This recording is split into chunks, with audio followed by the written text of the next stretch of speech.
My grandmother used me and my cousins as family assets for decades, so I exposed her secret and destroyed her lives with a move she never saw coming. Growing up, my family only had one source of income: renting us out. Hello everyone, before we start today's video I need your help. We've noticed that the channel is losing traction, and subscribing is one of the best ways you can help us. It's quick, free and allows us to continue bringing you great content. Your support means everything. Let's keep this channel growing together. Thank you very much. Now let's begin the video. Hello people. My grandparents started the rental system in 1987. They noticed how actually frustrated their male relatives were, how their marriages crumbled during dry spells. So they created what I now like to joke as being the modern solution. One child, specifically a daughter, would be loaned to relatives who needed therapeutic refreshers. The chosen child wore a GPS tracker bracelet that couldn't be removed. My mother was one of the first to volunteer. Her dad, my granddad, had preached to her since she was a newborn about the woman's purpose in the family, how it was up to us to put the men at ease by using what our mama gave us. She genuinely believed she was helping the family, preventing divorces, stopping relatives from turning violence on each other, all the traits of a real woman. It actually sounds crazy saying it out loud, but for so long, this is just the way things were. 3 generations of our family had grown up seeing this as normal. My aunts would bring their husbands to preview sessions, teaching them which acts were most accessible, and more importantly, most pleasurable for the male. By the time men married into our family, they had their own access schedules. The women weren't innocent bystanders either. My grandmother maintained the booking calendar. My mother coordinated transportation. My aunts prepared aftercare kits and taught younger girls that this was keeping the family strong. They believed it. Without the program, they'd say, imagine how many divorces we'd have. I was 6 when I first watched my cousin Priya get loaded into Uncle Devang's car. I watched his parents count the cash payment while explaining Priya's trigger points like they were handing over a manual. The rules were specific. Children served from age 4 until 18, then the next youngest would be selected. No gaps in coverage allowed. My grandmother kept detailed spreadsheets, which child served which family, satisfaction ratings, injury logs labeled as maintenance records. She showed me once proud of the organization, client testimonials praising how much their marriages had improved, payment history showing our family's financial stability. And since I grew up as the ugly duckling of the family, double chin, huge nose, small eyes, by the time I turned 10, I still hadn't been picked. But everything changed when I turned 13 and found my granny's old laptop. It was hidden beneath a stack of towels, so I knew there had to be something juicy she was hiding. The password was easy: my birthday, since I was her future breadwinner. I wasn't sure what I was looking for. I just knew I was bored. But after just 20 minutes, I found it. Dozens of videos of encrypted client videos, 20 years of footage. Every session was recorded for quality assurance. I even found black and white photos of my mother as a preteen when her eyes were still filled with childhood innocence. And the more I uncovered, the more I realized how effed up our family really was. Something about watching my uncles learning techniques on their cousins finally opened my eyes. Generations of systematic violence, all carefully archived. And if I was anywhere other than my hometown, I would have ran straight to police. But in my small town, over 80% of the officers consisted of my family members, ones who featured in the videos I had found. And I knew turning the videos meant putting my life in danger. So for a while, I had no idea what to do. I was sort of hoping that the problem would just go away by itself. And one day, it did. I was sitting at the kitchen table when I saw my cousin Madhu putting on a sari that barely covered body, the sign that she was chosen. I asked her if she wanted to exercise before leaving, and she nodded. No listening ears. No home prison. Just us pouring our hearts out. It was the first time we were able to talk about what was going on. She was in tears. This is my third family. The other 2 rejected me for being too injured. She was hyperventilating, and that's when we heard it. Her dad shouting that it was time to go. I didn't get to save her, but that's how it started. Every weekend, while the men had fun with their assigned girls, me and the unchosen ones would gather together in the shed, all desperate to avoid our fate. I taught them how to recall detailed accounts of abuse, which might not sound like much, but for most of us, it was everything. We had spent so long being struck into silence that it took us weeks of practice to speak about what was going on, but slowly, we found our voices. Everything crashed down at my cousin Sunita's 16th birthday. Grandmother stood with the GPS bracelet, announcing Sunita would go to the highest bidder. Suddenly, all the men broke out into applause for Mr. Sharma, who'd paid in advance. She was so young she hadn't even started puberty yet. Something in me snapped. As he started the final vow, I stood up and spoke. But this time, it wasn't in the shed. It was out loud. This isn't right. She deserves a childhood. People's jaws dropped. The men clenched their fists in anger. Through the window, I could see men in suits surrounding us. Someone had called them about a marriage in progress. The door burst open and 3 CPS workers rushed inside, their badges gleaming as they moved through the crowd. Behind them, 2 police officers scanned the room while grandmother's fingers flew across her phone screen, deleting messages with practice speed. I grabbed Sunita's hand and pulled her toward the kitchen, gathering my younger cousins around me like a shield. The lead social worker, a woman with graying hair and tired eyes, stepped forward during what should have been the cake cutting. She looked directly at Sunita, then at Mr. Sharma, who was already backing the wall, his wedding ring catching the light as he raised his hands defensively. He stammered something about being just a family friend. Just here for the party. Nothing more. The words erupted from me before I could stop them. I pointed at grandmother and the accusation tore through the celebration like lightning. She sells us. The room erupted in nervous laughter, relatives shaking their heads at my teenage dramatics until the officer's voice cut through the noise. He announced they had Madhu's statement from the hospital. Grandmother's face went pale. She turned to Aunt Priya, speaking rapidly in Tamil, gesturing wildly. Priya stood frozen between them, her hand unconsciously touching the insulin pump at her waist, the one grandmother's money paid for. The social worker asked Priya to translate, and I watched my aunt's mouth open and close like a fish gasping for air. My mind raced. The laptop was still hidden in my room, filled with evidence that could destroy everything. But mentioning it now might give grandmother time to have someone destroy it. I noticed her hand shaking as she gripped her phone, her knuckles white with tension. Sunita started crying, her small body trembling against mine. I wrapped my arms around her, whispering reassurances, not noticing grandmother typing furiously until I caught a glimpse of her screen. Clean the house now. My stomach dropped as I realized what that meant. Everything exploded at once. The social worker explained that Madhu was at the hospital, that police needed statements from everyone. And just then, my mother's sister burst through the door demanding to know where her cut was. She'd driven 3 hours after hearing about the party, expecting her usual payment. I held my 9-year-old cousin tighter as she sobbed into my shirt. Without thinking, I mentioned that there were other girls, that this wasn't just about Sunita. A family friend near the door immediately turned and left, his footsteps echoing down the driveway. Grandmother clutched her chest, gasping for air. The performance looked real enough that the officer called for an ambulance, buying her the sympathy she needed. Relatives rushed to her side while I stood there holding crying children, looking like the villain who'd given an old woman a heart attack. My 12-year-old cousin Mira tugged on my sleeve, her innocent eyes wide with confusion. She whispered that Grandma had promised she'd get to help with special work soon, that she'd earn money for the family like the older girls. The social worker overheard and her face hardened. During the commotion, the officer noticed fresh bruises on Alicia's arms, purple fingerprints that wrapped around her thin limbs. He asked to photograph them, but said he'd need a warrant first. The bruises matched exactly what Madhu had described to the hospital staff. The CPS workers decided to remove us immediately. As they led me to their car, neighbors gathered on their lawns, whispering behind their hands.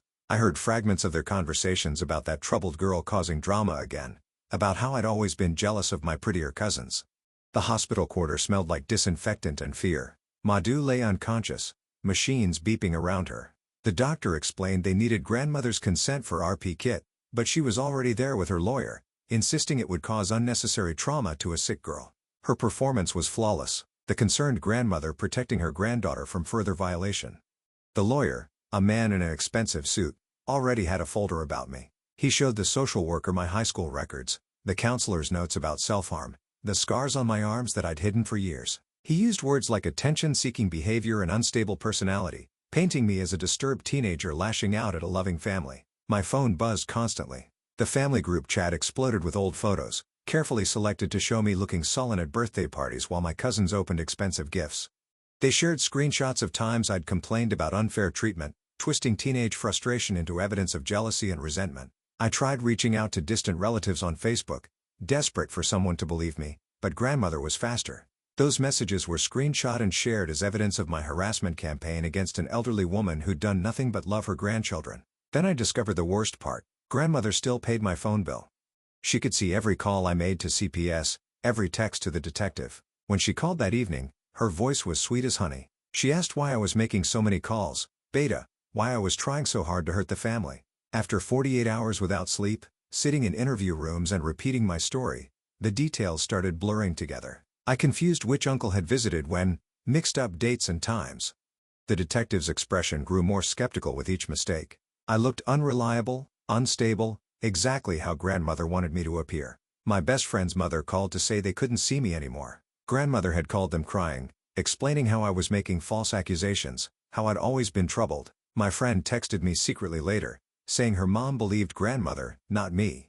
The first crack in my outside support system. The town began dividing. At the grocery store, one cashier refused to ring up my items, turning her back when I approached her lane. But another customer slipped a $20 bill into my hand as I left, whispering for me to stay strong. Small acts of kindness amid an ocean of judgment. Grandmother's lawyer presented evidence that she'd helped with college tuition for several family members. Technically true, she had paid for Priya's nursing classes. They painted her as a generous matriarch supporting her family's education, not a woman selling children for profit. My chemistry teacher needed grandmother's famous samosa recipe for the school fundraiser. She approached me carefully, trying to stay neutral while making it clear she couldn't take sides. The whole town was watching, choosing their positions in this family war. The laptop password investigation revealed something that made my skin crawl. Grandmother had used my birthday because she genuinely saw me as special, the one granddaughter smart enough to continue the family business. Her twisted affection made everything worse, showing she'd been grooming me for management, not service. Someone photographed me smiling at a coffee shop while getting my morning caffeine. Within hours, the image spread online with captions about how I could laugh while Madhu lay dying in the hospital. They didn't know I'd been awake for 3 days, that the smile was exhaustion making me delirious. Grandmother's final text that week was simple but chilling.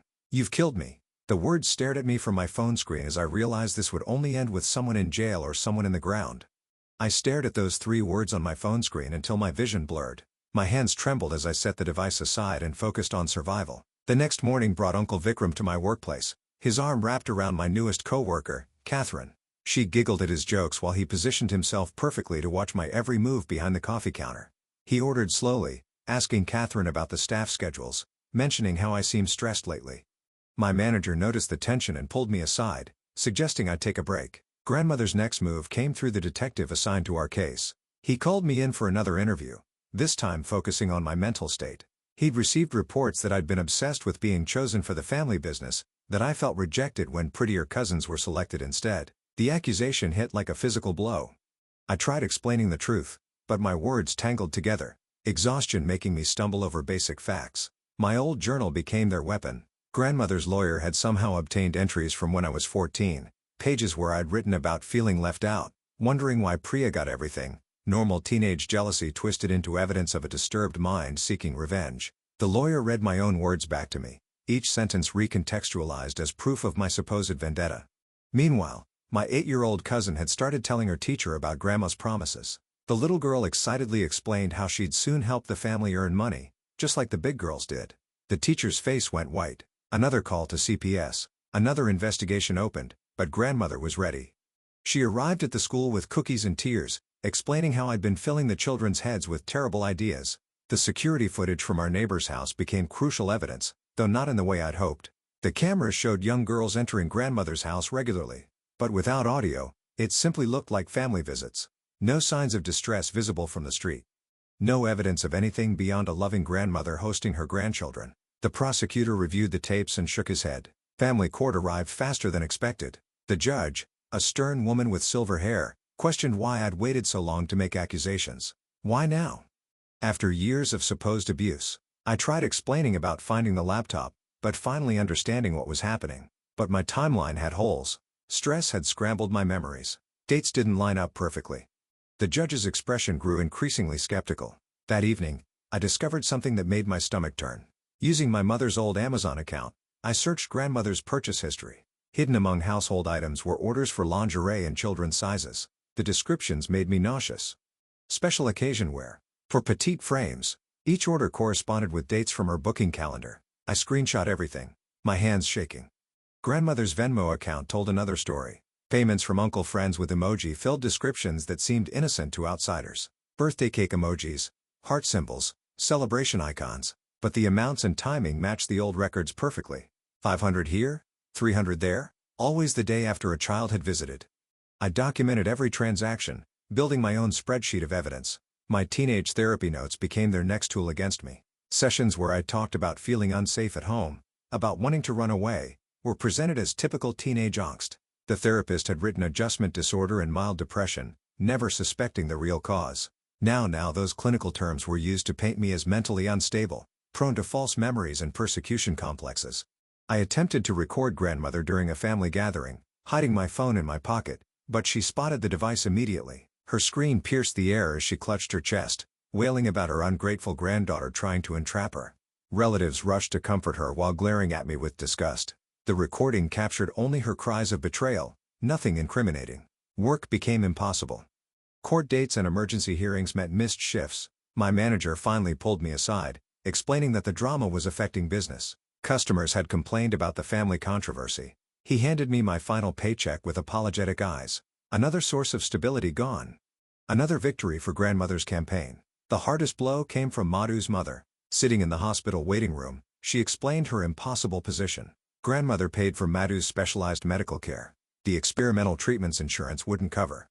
Without that money, her daughter might die. She looked at me with hollow eyes and made her choice. She would support whatever story grandmother told. I noticed grandmother wearing my mother's wedding jewelry at the next family gathering. The gold necklace that was supposed to be mine gleamed against her sari. When I confronted her, she smiled sadly and explained that my mother had given it to her before she died. A gift of gratitude for all the support over the years. Relatives nodded, remembering how close they'd been. The offer came through my father. Grandmother would forgive everything if I simply recanted my story. Admit I'd been confused, traumatized by my mother's death, lashing out at the family who loved me. She'd even paid for therapy, helped me get back on my feet. All I had to do was tell the police I'd made a mistake. My father delivered the message with tears in his eyes, begging me to consider it. My refusal fractured the family further. Aunts who'd been neutral now saw me as choosing revenge over healing. They whispered about my selfishness, how I was destroying the family from within. Even cousins who'd suffered alongside me began to distance themselves, afraid of being associated with the troublemaker who wouldn't let things go. Then came the revelation about Uncle Raj. I'd always assumed he was part of the system, another user. But hidden in my mother's old files, I found evidence of his payments to grandmother. Not for access to children, but bribes attempting to get specific girls removed from the program. He'd been trying to save them. Working within the twisted system to protect who he could. My assumptions had been wrong. The voicemails changed everything. My father led me to the garage one evening, pulling out an old flip phone hidden behind paint cans. My mother's voice filled the dusty space. Shaky but determined. Message after message of her negotiating with grandmother, trying to find a way to end the program without destroying the family. She'd been fighting from within, documenting everything, building her own case. The last message was dated 3 days before her odd. Her diary confirmed what the voicemail suggested. Page after page of careful documentation, plans to approach authorities, evidence she'd gathered over years, but also her growing despair as she realized how deep the corruption ran, how many officials were involved. The final entry was a goodbye, acknowledging she couldn't win this fight but hoping someone else might. My father faced an impossible choice. His dialysis treatments cost more than Medicare covered. Grandmother supplemented the expenses, keeping him alive. Supporting me meant losing that help, potentially dying. He made his decision publicly, standing with grandmother at family events. But privately, he slipped me more evidence. Photographs my mother had hidden, names of potential allies. I began stalking grandmother's doctor, learning his routines, engineering casual encounters. Slowly, I built rapport, mentioning my concern for my elderly grandmother's health. He revealed more than he should have. Prescription patterns that didn't match her claimed conditions. Anxiety medications and doses that suggested distribution, not personal use. Pain pills that no elderly woman should need in such quantities. Mr. Sharma's daughter became my next target. I orchestrated an accidental meeting at the mall, striking up conversation about school. She was bright, talkative, eager for attention. Within minutes, she was telling me about her father's special friends, the pretty girls who visited when mommy wasn't home. Her innocent words confirmed what I suspected. The abuse extended beyond our family. Grandmother's Facebook provided a goldmine before she made it private. I screenshot everything. Photos from family gatherings where young girls sat on older men's laps, comments that seemed innocent but carried dark undertones, check-ins at hotels that matched dates from her calendar. The digital trail was extensive once you knew what to look for. My mother's AA sponsor appeared like a vulture, claiming my mother had confessed everything during recovery meetings. She wanted money for her silence, threatening to go to grandmother with tales of my mother's final plans. I spent precious resources keeping her quiet, money I couldn't afford to lose. Each payment felt like betrayal of my mother's memory. The cost of fighting back multiplied. I missed Alicia's school play while dealing with the blackmailer. She needed me there. One stable adult in her chaotic life. Instead, she performed to an audience of enablers and abusers. When I tried to apologize later, She wouldn't make eye contact. Another relationship sacrificed to this war. Legal fees drained my credit cards. The lawyer explained that cases like this required extensive documentation, expert witnesses, psychological evaluations. Each meeting cost hundreds I didn't have. Meanwhile, grandmother used the rental income to fund her defense, hiring the best attorneys money could buy. The financial imbalance felt insurmountable. My confrontation at Madhu's hospital room went badly. Raised voices disturbed other patients. Nurses called security. I found myself escorted out while grandmother remained, the concerned relative at her granddaughter's bedside. The medical staff saw her as the stable family member. Me as the disruptive influence. Another public relations victory for her campaign. Losing my retail job meant scrambling for income. Applications went nowhere once employers Googled my name. The family controversy had made me unemployable in our small town. I picked up odd jobs, cleaning houses, anything that paid cash. But court dates interfered with even these irregular schedules. Managers grew tired of my absences, my exhaustion, my drama. Homelessness loomed until a friend offered her basement. I slept on a moldy mattress while grandmother hosted family dinners in my childhood home. She cooked in the kitchen where I'd first found courage to speak out, served meals in the dining room where we'd planned resistance. The irony burned like acid in my throat. My mother's sister, one of the few relatives who'd shown kindness, begged me to reconsider. She sat beside me on a park bench, tears streaming down her face, reminding me that my mother wouldn't want this. The family destruction, the public shame, the children caught in crossfire. Her words carried weight because she'd loved my mother too. Understood the cost of this fight. The investigation's ripple effects spread beyond our family. Alicia's teacher, a mandatory reporter, struggled with guilt over missing signs. The stress affected her pregnancy. She developed complications requiring bed rest. Her husband blamed her for not protecting students, for being too trusting. Their marriage counseling sessions became another casualty of our family's poison. I watched the teacher's marriage crumble and questioned my choices. Was exposing the truth worth destroying innocent lives? But then I'd remember Sunita's tears, Madhu's bruises, the generations of girls sacrificed to maintain family harmony. The investigation had to continue regardless of collateral damage. My only supportive cousin asked the question that haunted me. What if grandmother genuinely believed she was helping?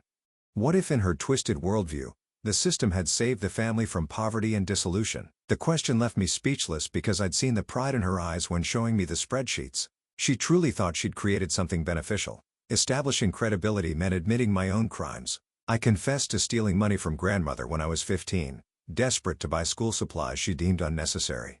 The admission felt like swallowing glass, but it established a pattern of truth-telling that the prosecutor said might help. Every revelation stripped away another piece of my dignity. Hospital records revealed a damning detail. I'd brought Madhu to the emergency room after her worst assault, but left before answering questions. Fear had driven me away. Terror of confronting the system. Now that abandonment was used against me. If I truly cared, why hadn't I stayed? Why hadn't I reported it then? My cowardice became evidence of fabrication. Grandmother's lawyer filed motions to expedite proceedings while my key witness was conveniently absent. Pri had suddenly needed to visit India for a family emergency. Her ticket purchased by grandmother. The timing was too perfect, removing the one cousin who might have corroborated my story. Without her testimony, my case weakened significantly.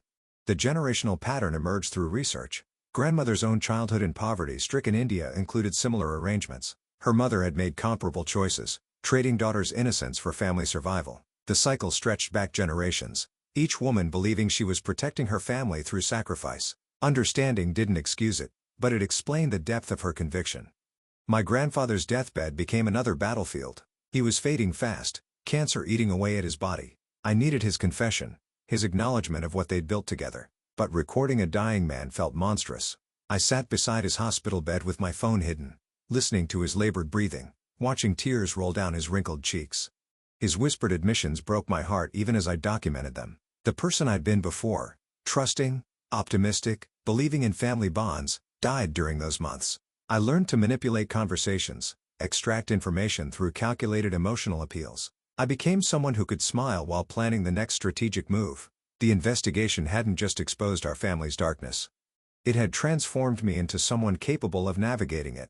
Mr. Sharma's daughter provided crucial evidence during a babysitting session. While she played with dolls, I scrolled through her tablet, finding texts between her parents discussing custody arrangements. Her mother's messages revealed knowledge of the visits, the special friends, the reasons for divorce. I screenshot everything, hating myself for violating a child's privacy. But knowing these messages could save others. Small victories felt hollow against larger losses. Proving one financial transaction matched a documented visit meant nothing when grandmother collapsed at home. I performed CPR on the woman I was trying to imprison, pumping life back into the chest that had orchestrated so much pain. Relatives found us like that. Me saving her while simultaneously trying to destroy her. The optics were devastating. Grandmother's recovery room became a stage for her final performance. She told visitors I'd orchestrated everything for attention, that my jealousy had driven me to create elaborate false memories. Relatives who'd wavered in their support now rallied around her hospital bed. The grandmother who'd saved my life became proof of my ingratitude, my cruelty, my delusion. Everything hinged on Madhu waking up. The doctors had induced a coma to help her heal, but her testimony would make or break the case. I spent hours in the hospital chapel, praying to gods I'd stopped believing in, begging for her recovery and her memory. Without her voice, everything else was circumstantial. The other girls were too young or too scared to testify effectively. I started tutoring my younger cousin in mathematics, one of the few family connections I maintained. His struggles with algebra became leverage when his parents reminded me how I'd helped him pass, how I'd been part of his success. Why would I destroy his grandmother, his family stability, his future? The emotional manipulation was using my love for the children against me. The local detective believed my story but explained the prosecutorial challenges. Grooming cases required victim cooperation. When families closed ranks, when victims were taught to see abuse as love, convictions became nearly impossible. He'd seen it before. Entire families protecting predators because the alternative meant destruction. His weary eyes reflected years of similar failures. Reporter who'd covered comparable cases met me in a diner outside town. She listened to my story with practiced neutrality, taking notes without judgment. Her article would be carefully worded, protecting identities while exposing patterns. But without concrete proof, without name sources, it would be just another vague warning about family secrets. The system protected itself through silence. The published article confirmed my worst fears. Similar cases across the country ended without convictions when families united against accusers. Grandmothers, grandfathers, trusted relatives who'd built elaborate systems of abuse, all protected by family loyalty and financial dependence. The reporter included statistics that made me nauseous. We weren't unique. We were typical. My mother's death took on new meaning as prescription levels were re-examined. The odd that had seemed accidental now looked deliberate. Therapeutic levels of anxiety medication mixed with carefully calculated amounts of pain pills. She'd known exactly what she was doing. The medical examiner revised his report, noting the suspicious precision of the substance combination. Evidence of my mother's investigation surfaced in her abandoned car. Hidden beneath the spare tire were photographs she'd taken over years. Images of girls being prepared, dressed in adult clothing, makeup applied to child faces. One photo showed me at 10. Lipstick smeared across my mouth, wearing a dress that exposed too much skin. I didn't remember the moment, had blocked it out, but the camera had captured everything. A sewer slide note emerged from the envelope of photographs. My mother's handwriting, shaky but clear, explaining her failure to stop the she'd tried everything. Documentation, negotiation, threats of exposure, but the system was too entrenched, the participants too numerous, the financial incentives too strong. Her death was her final protest, hoping someone would continue the fight. I committed to finishing what she'd started, regardless of personal cost. The investigation would continue even if it meant losing everything. My mother had died believing change was impossible. I would prove her wrong, even if victory looked like mutual destruction. Some families deserve to burn. Grandmother's deposition contained provable lies. She claimed never to have taken money directly, insisting all payments went through intermediaries, but the Venmo screenshots should otherwise. Direct transfers with her name, her account, her bank. The prosecutor's eyes lit up as he reviewed the evidence. Financial crimes were easier to prove than abuse. Presented the financial pattern in court without emotion, reading numbers like grocery lists. Each transaction corresponded to a child's visit. Each payment matched the old calendar entries. The judge's expression shifted from skepticism to concern as the pattern emerged. Money told the story that testimonies couldn't. Mathematics didn't lie or forget or get confused under pressure. Grandmother's mouth moved silently as I spoke, forming words I couldn't hear. From across the courtroom, it looked like an apology or maybe a curse. Her hands clutched rosary beads while mine unconsciously rubbed the scars on my arms. We'd both been marked by this system, just in different ways. The cycle had damaged everyone it touched. The detective presented his timeline showing escalation over the years. What had started as brief visits had evolved into overnight stays. Hospital records showed increasing injuries. Emergency room visits that corresponded with booking dates. The clinical presentation of data stripped away emotional arguments, leaving only facts. Children had been hurt. Money had changed hands. Patterns existed that couldn't be explained away. Mr. Sharma's ex-wife agreed to testify about finding inappropriate photographs on his computer. Her voice shook as she described protecting her daughter, filing for divorce, fighting for sole custody. She'd known about the family business, but had stayed silent until it threatened her own child. Her testimony carried weight because she'd been complicit before choosing protection. The judge ordered psychological evaluations for all minor cousins still in the home. Social workers would interview each child, assess their understanding of appropriate boundaries, determine therapeutic needs. The order felt like victory even as I knew the evaluations would traumatize already damaged children. Progress required pain.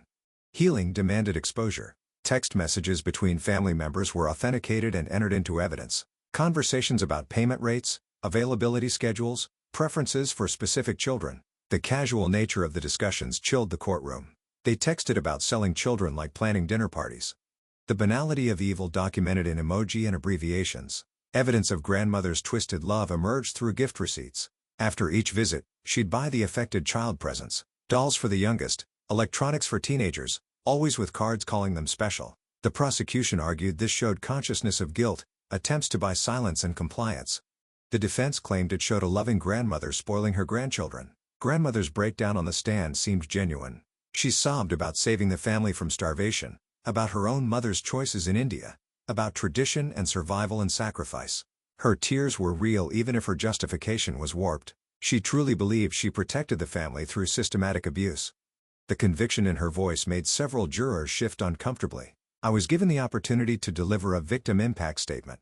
Standing before the court, I spoke about generational trauma, about cycles that needed breaking regardless of cost. I asked for prison time but also mental health treatment. Grandmother was criminal and victim both.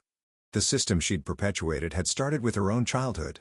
Justice required accountability and compassion equally. Temporary custody arrangements removed the youngest cousins from the home. They would stay in state care while relatives were evaluated. I was approved as a visitor, allowed to supervise time with the children I tried to protect. The victory felt partial, incomplete. We'd saved some while losing others. The family had shattered exactly as grandmother had warned.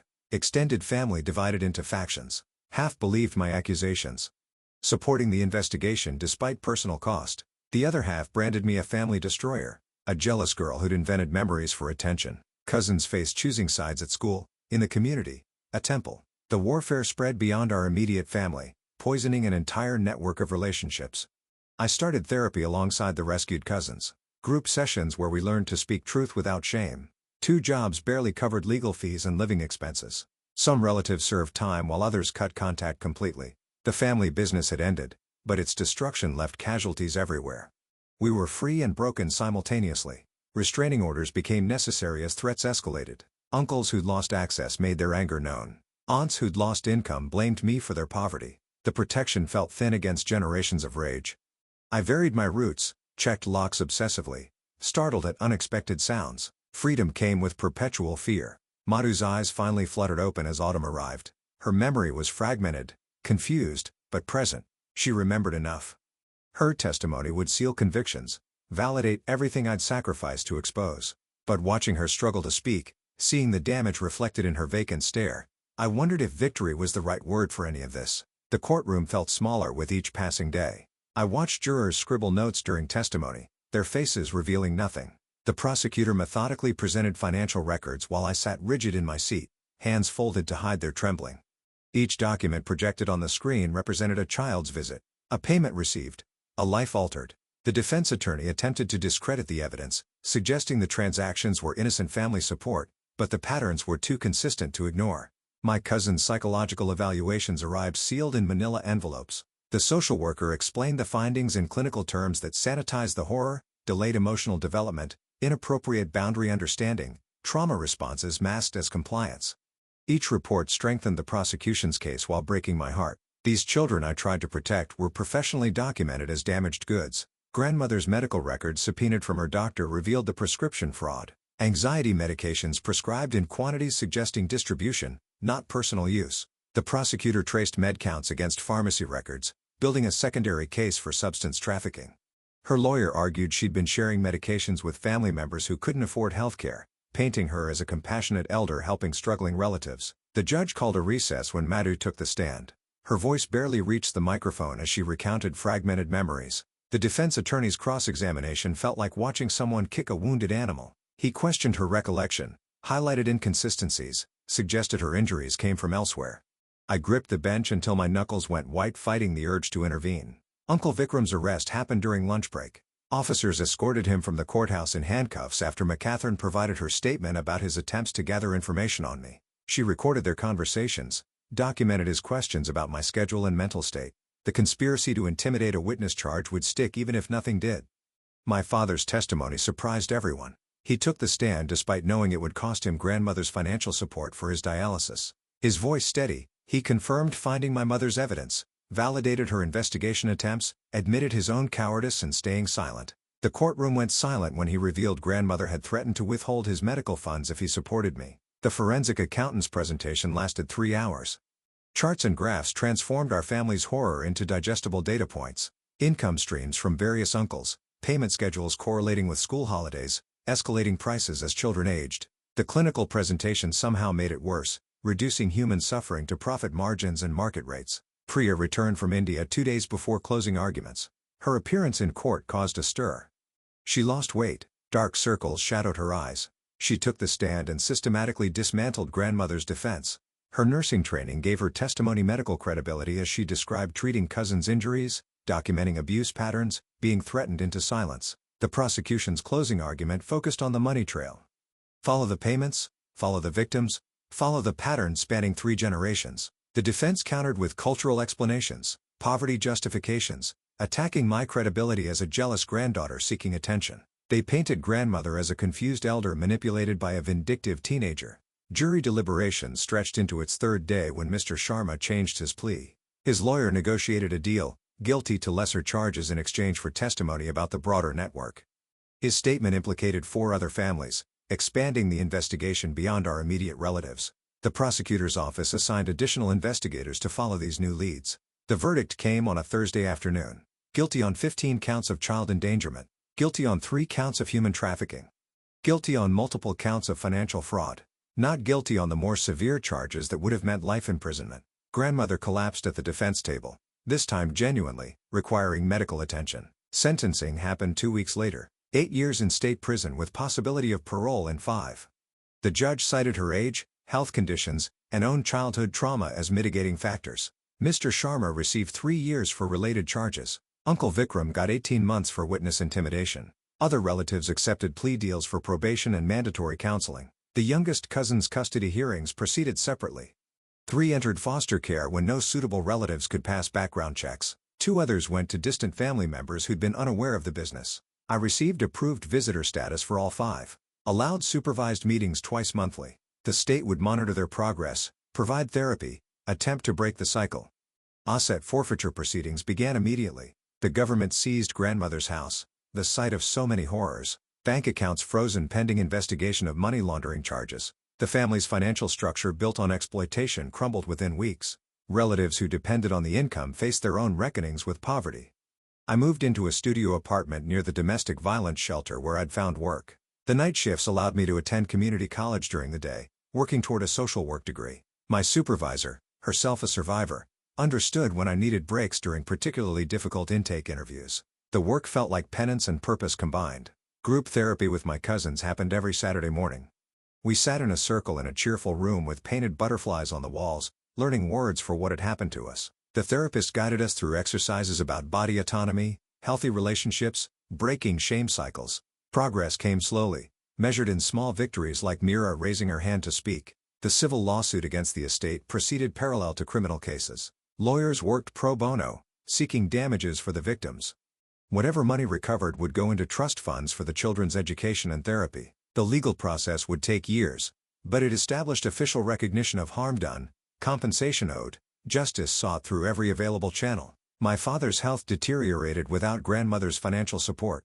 Medicare covered basic dialysis, but not the supplemental treatments he needed. I picked up extra shifts, contributed what I could, watched him fade despite our efforts. He died 6 months after testifying, finally free from the devil's bargain that had kept him alive but complicit.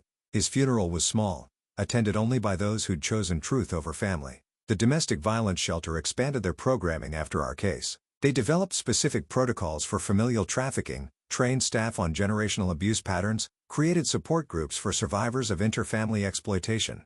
My story became a teaching tool, anonymized but powerful, helping other counselors recognize similar patterns. Other victims began coming forward. Inspired by our prosecutions, families in neighboring counties reported similar systems. The State Attorney General's office opened a task force investigating organized familial abuse. Our case became a template showing how financial evidence could prove what testimony alone couldn't establish. The investigation would continue for years. I testified at grandmother's parole hearing after 3 years. I spoke about the ongoing damage, the cousins still in therapy, the family members who'd never recovered, but I also acknowledged her own victimization, the cycle she'd inherited and perpetuated. I asked the board to require extensive psychiatric treatment as a condition of any release. They denied parole, but mandated mental health evaluation. The shelter promoted me to overnight supervisor. Trained new volunteers, developed intake protocols, supervised the crisis hotline. My own story informed my work without defining it. I learned to recognize the signs I'd missed in my own family. The control disguised as love, the exploitation wrapped in tradition, the silence enforced through financial dependence. Madhu graduated high school despite everything. I attended her ceremony, watched her walk across the stage in cap and gown, remembered the broken girl in the hospital bed. She planned to study psychology, wanting to understand what had happened to us all. Her acceptance letter to State University felt like victory against everyone who'd tried to destroy her future. The house where I'd grown up was demolished. The new owners, unaware of its history, built a modern duplex on the lot. I drove past occasionally, watching construction progress, seeing physical erasure of our painful history. The shed where we'd gathered to find our voices became a garage. The kitchen where everything exploded transformed into someone else's breakfast nook. 5 years after that birthday party, I stood in a courthouse again, this time as a guardian ad litem, advocating for children caught in custody disputes. My supervisor had recommended me for the training, saying my background gave me unique insight. I accepted the responsibility knowing every case would echo my own family's destruction. Alicia aged out of foster care on her 18th birthday. I helped her move into transitional housing, apply for community college, access therapy services. She decided to study early childhood education, wanting to be the teacher who noticed warning signs. We unpacked her few belongings in silence, both remembering the little girl with bruised arms who needed protection. The investigation's ripple effects continued spreading. Families had never heard of face scrutiny as financial patterns emerged. Banks implemented new reporting requirements for suspicious transfers involving minors. Schools developed better training for recognizing trafficking indicators. Small changes accumulated, creating barriers against future exploitation. Some relatives maintained grandmother's innocence despite convictions. They sent letters calling me a family destroyer, blaming me for poverty and separation. I stopped reading them after the first year, forwarding them unopened to my lawyer for documentation. Their anger felt small compared to the freedom we'd gained through truth. The monthly support group met in the basement of a community center. Survivors of familial abuse gathered to share experiences and coping strategies. I facilitated discussions, provided resources, connected people with services. My cousins attended when they could, their presence reminding me why the fight had been necessary. Sunita started college with a full scholarship from the Victim Compensation Fund. Mira entered high school with confidence I'd never imagined possible. The younger ones progressed through therapy, learning to trust adults again. We'd save them from the system if not from its effects. Breaking generational trauma required destroying the family that perpetuated it. Some chains had to be shattered regardless of